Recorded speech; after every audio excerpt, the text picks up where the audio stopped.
A gente abre o noticiário falando da greve dos caminhoneiros, que chegou hoje no seu 9º dia. Mesmo depois de o governo ter cedido às reivindicações dos caminhoneiros, muitos motoristas permanecem de braços cruzados. O presidente Michel Temer disse que há infiltrados na paralisação. Zé Maria Trindade, quem seriam esses infiltrados? Bom dia para você aí na capital federal. Seres ocultos, né? Muito...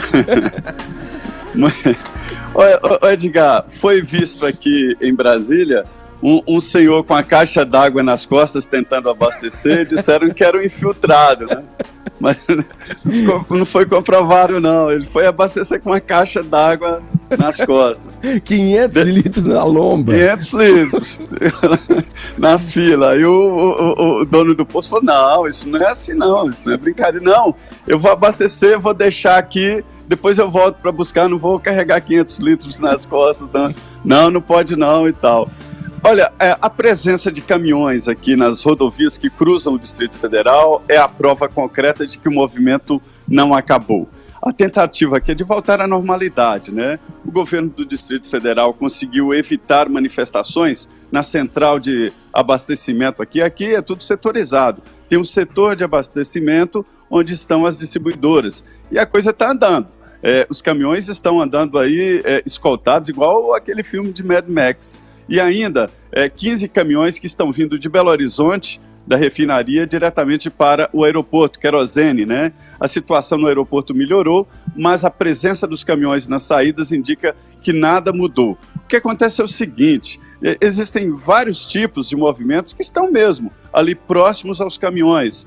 Falam nesse pessoal aí que pede a intervenção. Houve aqui em Brasília intervenção militar, houve aqui em Brasília uma passeata de caminhões e todos eles com faixas defendendo a intervenção militar, mas existem outros grupos entre os caminhoneiros que estão fazendo outras defesas. Há uma tentativa da CUT e da Força Sindical em tirar uma casquinha nesse movimento, se aproximando, né?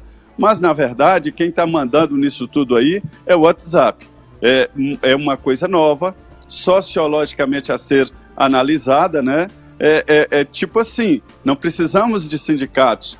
Acaba Sim. com isso, com esse negócio de sede de sindicatos, esses gastos, impostos, e vamos cuidar de um movimento através do WhatsApp. Mas não funcionou, porque não há como negociar com 40 lideranças, né? Essa é a situação. O Joseval, nosso mestre aqui na Jovem Pan, falou brilhantemente hoje no Jornal da Manhã dessa difusão, né? É um movimento difuso mesmo, onde outras reivindicações vão entrando, né, em pauta, né? E a partir da reivindicação do gatilho inicial e dos caminhoneiros, da reivindicação em torno do preço do óleo diesel e tal. Mas vamos lá, vamos seguir nessa conversa. Tonholi, ontem, ouvindo o professor Marco Antônio Villa no Jornal da Manhã... Hoje pela manhã, mas ele é uma frase recorrente até, Arcon, disso que ele fala que o presidente Michel Temer morreu em maio de 2017, quando vazou aquela conversa repugnante entre o presidente Michel Temer e o empresário Joesley Batista, e foi sepultado na semana passada com a greve dos caminhoneiros. Você concorda, Tonholi, com essa visão?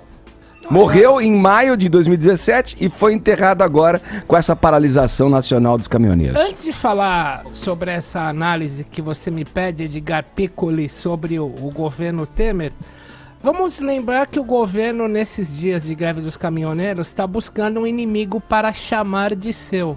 Primeiro era o lockout.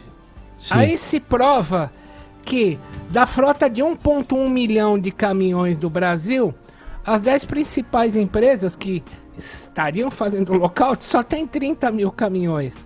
Aí sai da pauta da mídia o verbo lockout e entra o verbo infiltrados.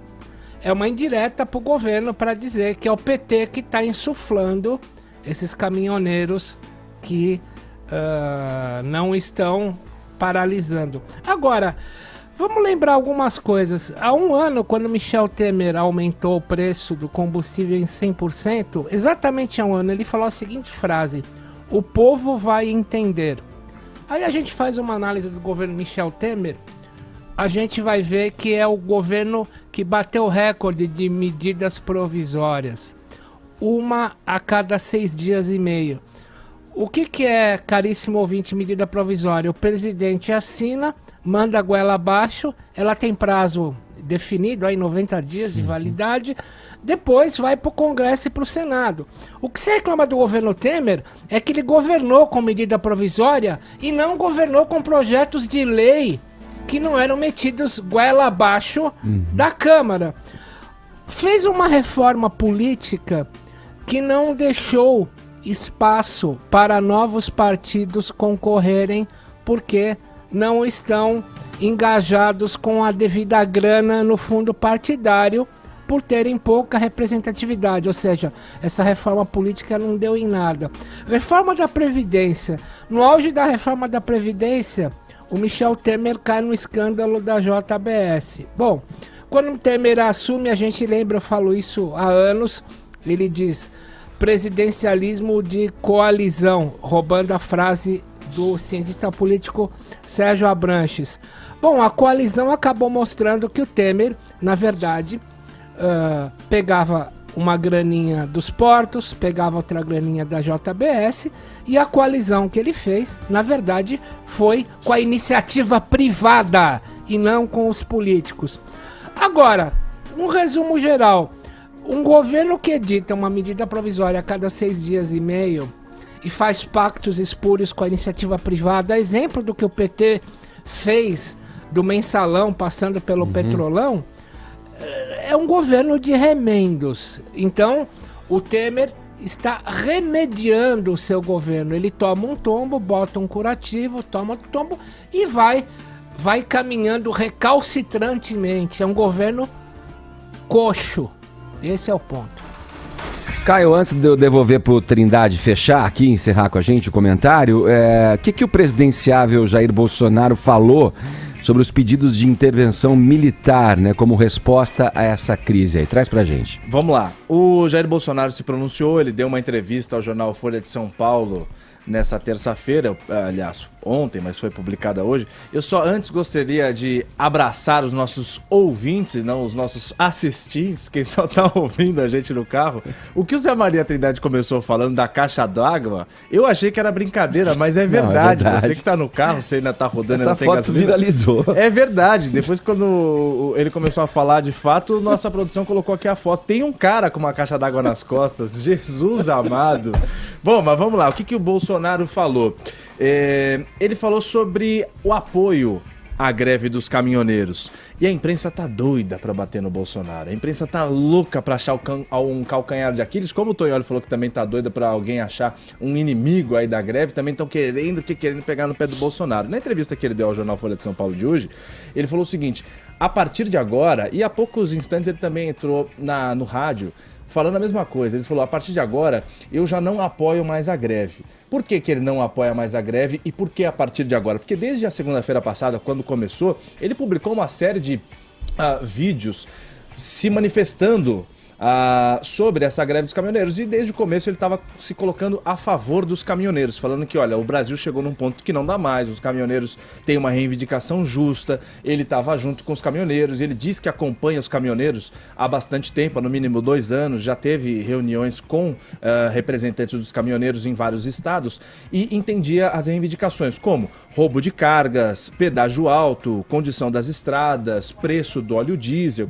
E aí ele sempre se colocou, olha, caminhoneiros, estamos juntos. Só que a partir de agora ele não apoia mais, não que ele tenha virado inimigo dos caminhoneiros. Ele falou que é o seguinte, essa corda já esticou o máximo que tinha que esticar, os caminhoneiros já fizeram um belíssimo trabalho mostrando, escancarando aí os problemas do Brasil, sobretudo colocando para todo o país, e principalmente para o governo, a força que os caminhoneiros têm. O caminhoneiro não é aquele cara que come aquela boia fria na beira da estrada, toma um pilecão à noite e tal. É o sujeito que a gente depende dele. E o brasileiro tem um pouco essa pompa de quem é classe média alta não precisa de quem é classe menos favorecida e tal.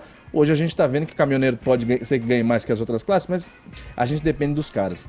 E não fazendo uma defesa aqui do Bolsonaro nem nada, não voto no Bolsonaro, acho que ele tem um monte de opinião que eu não concordo mais nem meio termo, mas ele tem se mostrado bastante coerente com a visão dele. Eu explico. Ontem a imprensa divulgou: Bolsonaro é autor de projeto de lei que prevê até 4 anos, ou preveria até 4 anos de cadeia para quem obstrui estrada.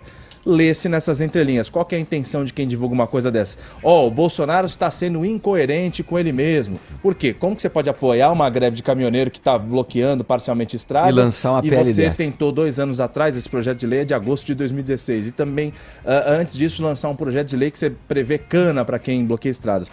Só que, desde o começo... Aí a gente tem que fazer uma justiça, porque não adianta ficar batendo no cara a troco de nada. Eu não gosto do Bolsonaro, vou inventar coisa. Não é assim também.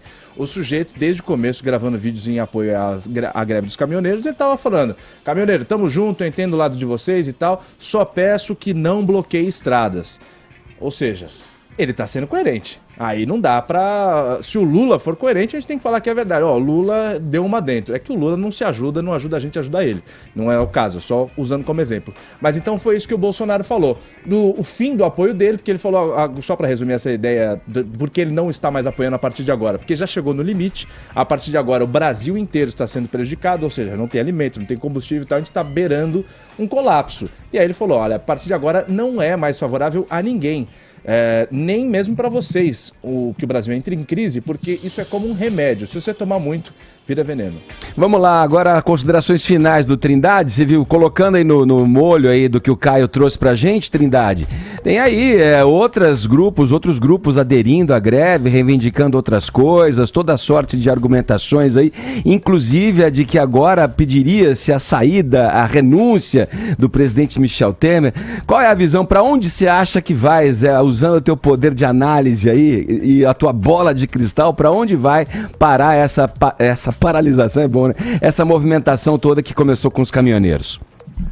Pois é, olha, Edgar, é muita coisa, eu vou tentar resumir aqui. Primeiro, o governo Temer nunca existiu, né? Ele chegou à presidência a bordo de um projeto, depois do impeachment, de vários partidos. Ele mesmo diz que faz um governo congressual e que está em dificuldade. Agora há pouco, o presidente da Câmara, Rodrigo Maia, bateu muito forte no governo. Chamou de irresponsável o ministro da Fazenda por defender aumento de impostos. E ele disse que enquanto estiver na presidência, que não aprova nada que seja aumento de impostos. Sobre o Jair Bolsonaro e as estradas, é verdade, ele apresentou o projeto. Acontece o seguinte, eu tenho um verdadeiro horror, eu tenho resistência a essa história de interromper vias e estradas. Ninguém está no estrada à toa. No caso dos caminhoneiros, é porque aquilo ali é o ambiente de trabalho deles. Quando os bancários fazem greve, interrompem o banco. Quando os caminhoneiros fazem greve, vão para as estradas, é o local de trabalho. Agora, sobre esse futuro aí, tá difícil, é um momento muito sensível. Aqui, motociclistas, né, motoqueiros, motorboys, e também os motoristas de vans tentam pegar carona, tentam sim, interrompem vias aqui, mas não há uma mobilização suficiente. O governo Temer está se arrastando, fragilizado, e é por isso que esses movimentos crescem, e os infiltrados também. Obrigado, Trindade, pelas informações, bom trabalho para você aí em Brasília, qualquer novidade é só chamar. Um abraço. É isso, bom dia a todos.